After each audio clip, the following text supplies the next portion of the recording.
Hi, everyone. Thank you so much for joining me on another episode of Why I Love Flagler County podcast. Today, I'm super honored to have my guest, Tracie. I met Tracie through a local networking event that she's a part of called the Professional Women of Flagler County. And if anyone has listened to maybe more than one of my episodes, you might be familiar with the name because I've gotten a lot of amazing guests and talked to a lot of amazing women from that group. So Tracie, thank you so much for coming on and sharing a few minutes with me. I really appreciate it. Oh, you're welcome. I appreciate you inviting me on. Of course. So I would love for you to talk a little bit about your history. So you are in banking, you're with ViStar, and how long have you been with them? I've been with ViStar Credit Union for a little over 5 years. It was 5 years in September, but I've been in financial services, mostly with the big banks as a branch manager for about 17 years before I Wow. made the move over to ViStar. And when I was doing that, I found out I loved working with business owners and just learning about their story and how they started, what they're doing, and why they got into what they're doing, and Hmm. learning about their companies. And so that sort of navigated my career more towards being a business banker. And when ViStar created the position, I was lucky enough to be the second one hired on. So Oh, wow, that's awesome. And I can totally attest to that because that's the whole reason I have my podcast is I just enjoy talking to so many people in the local community to start with, but also a lot of business owners because I think it's so fascinating. There are so many different reasons people come up with their own business, but everyone is just as motivated and just as hungry to get things done. And I think that's really amazing to see that we can all come from anywhere and still achieve the same great things. How long have you been in Flagler? I moved to Flagler with my husband in 2017, but I've been coming down here since probably 2002 because I've had family down here. And my Okay. family kept moving from up north to down here. And we were lucky because my parents were snowbirds and they had a house that we were able to stay in while we sold our house up north. And I was working for a bigger bank at that point, and I got the position down here, which I've been trying to do for years because I really loved it here. So this was always my vacation spot.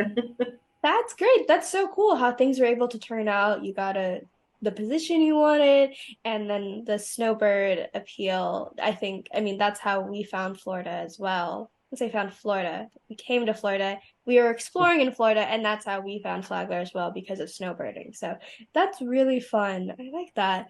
What have you liked about Flagler in the past, what is that? Is that 6 or so years that you've been in Flagler compared to maybe somewhere up north that you were? Well, a large part of the draw was the fact that it was so close to the beach. I think I put in my high school yearbook that I was going to move to Florida and live by the beach, and I finally got it done. But so we live about, I don't know, 20 minutes from the beach, which is just amazing. All the different bike trails, walking trails.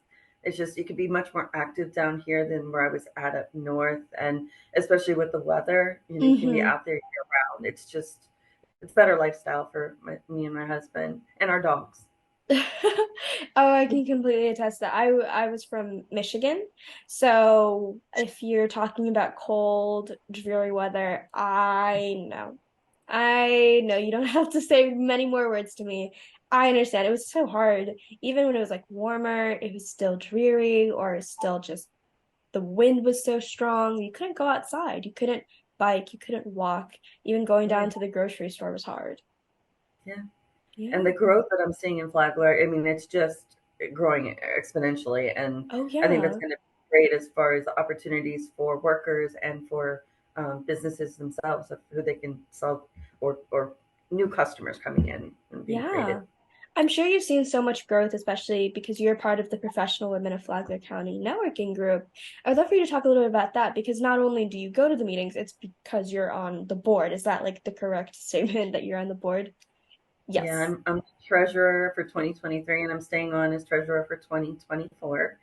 I actually found the group whenever it was part of the old chamber that closed in 2020. Mm-hmm. And then some of the ladies who were on the board then, they actually started it as a separate entity. Mm-hmm. And I started to go to their meetings when they did that and just fell in love with the group. It's a wonderful group of women, very close knit. And I mean, it helps also just to have, build friendships in the community.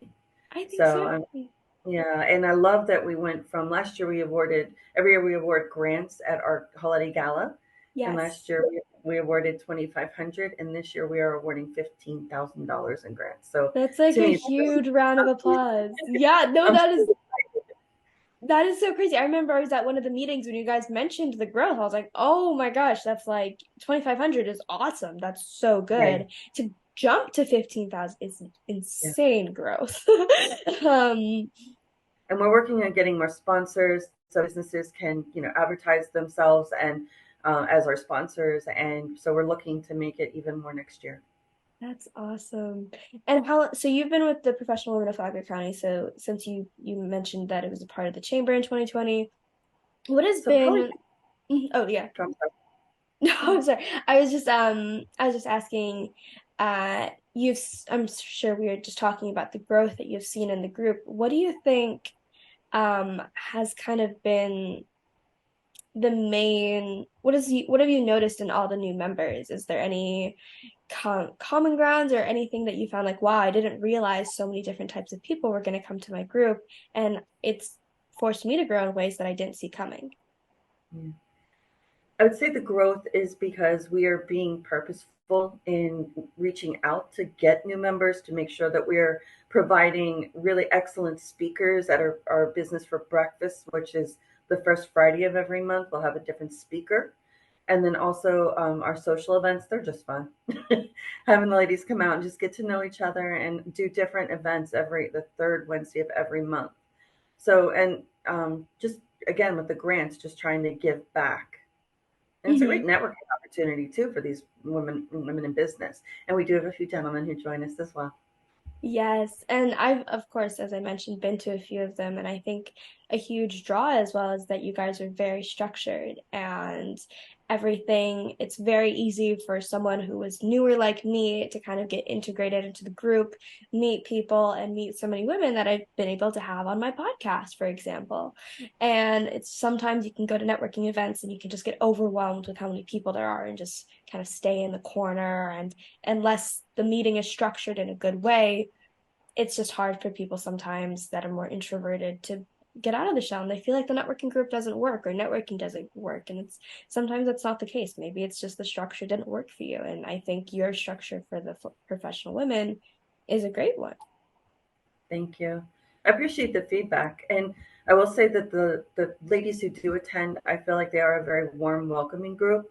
For So if sure. you are feeling like that, they'll, everybody's going to be friendly. And when you try to I think talk to them, yes. There's been so many women who are, kind of see me just kind of standing when I get there, and they'll just come in and introduce themselves and talk a little bit about the group. And I think that's really a testament to the community, that environment that you guys have created. So huge hats off yeah, to that. Um, yeah, so what have you liked the most about living in Flagler? I know we talked about some comparisons to the north, but is there anything in Flagler, even though you've been coming for a few years before you moved officially, anything that you're like, oh, I didn't know this was here. I didn't know this was going to be like this. This is something new. Anything that surprised you? I would just say that I didn't know the amount of businesses that there even were. And it's grown, like I said, so much since I came here. Like you don't have to go to St. Augustine or Daytona or Orlando. You can get a lot of what you need here in this community, and I recommend that you do just because then we're supporting each other. For sure. So and again with the growth that we're expecting, I it's just going to keep getting better. Yeah. So, as someone who's on the board, so just kind of to wrap it up a little bit, you have obviously seen so many, I'm sure, networking events or just how the professional women networking event has changed. And I think a huge part of that is that it's so rooted in the Flagler community. It's not just in Orlando. Sometimes it's a little bit bigger, so you can come from all over. For example, I've gone to Orlando for events. It's like I'm coming for an hour and a half away. And I'm not in that Yeah. community. But so all the people in Flagler, they're either in Flagler or maybe they're in Ormond or Volusia. So they're just a little bit of a drive. What would you recommend to someone new to the community looking to get themselves kind of integrated into it? As far as professionally, or Professionally, or maybe just someone who doesn't really know where to start. They just moved a few weeks ago and they're like, I don't know what to do in Flagler. Well, I definitely would start with the Chamber of Commerce because I know they've got some great resources that they can direct you as far as either professionally or just trying to find out what the resources are that are available. If somebody's coming in and they're looking to start a new career, get some training, or just get a new job, new position, there's Career Source as well, and they offer a lot of different opportunities for at no cost to our community. And then for professionally, definitely look for networking groups. I would say I'm part of Professional Women of Flagler County, and then also we have the Boss Lady Network, which is a Volusia-based organization that I'm also part of, and they've been amazing as well. They provide different events such as a conference, a monthly mastermind group, and then different social events and educational events as well. So if you look, there's definitely a lot of community out there to be found. Yeah. And I think a lot of all of those groups, all of those associations, they're all so local and they just want to support the community, which I think is that's what you have to have in your heart if you want Yeah. any of these to succeed. So, Tracie, thank you so much for coming on and sharing a few minutes with me. I appreciate it. What is the best way someone can maybe learn more information about you or maybe about the group? Well, Professional Women is professionalwomenoflagler.org is the website. We have information on the events, and then just we're about in the board. And then about me, my phone number is 386 That's my work number. And then also my emails, my last name, Cottot at vistarcu.org. Perfect. And I'll make sure I link all of those and I put all the information in the description so anyone can click on it and send Tracie a message a little bit easier. I know Tracie's a great person to contact with, and she was just so gracious to spend a few minutes with me. So, again, I really appreciate it, and I hope to see you all next time.